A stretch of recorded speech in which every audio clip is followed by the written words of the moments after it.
ఇందాకడ ఒక comedy status పెట్టా. వెంటనే మా ఫ్రెండ్ రియాక్ట్ అయ్యి, ఇంతకు ముందే కదా ఒక సాడ్ స్టేటస్ పెట్టా, వెంటనే కామెడీ స్టేటస్ పెట్టావేంటి అని. ఇప్పుడు సాడ్ స్టేటస్ పెట్టిన వాళ్ళకి కామెడీ స్టేటస్ పెట్టి రైట్లేదా?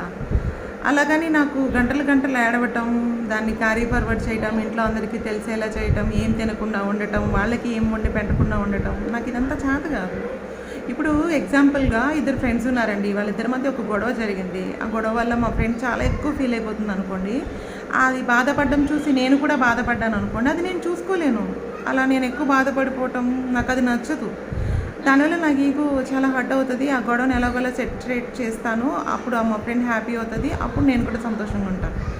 అంతేగాని అలా నేను ఎక్కువ బాధపడిపోతున్నాను అనుకోండి, అది నాకు నచ్చదు. ఇది మీకు అర్థం కాకపోతే దీని మీద ఒక వీడియోస్ చేద్దాం. ఇప్పుడు అలాగని బాధ లేదని కాదు, బాధ ఉంటుంది నాకు కూడా. కానీ బాధపడింది ఒక నిమిషమైనా అదొక గుండె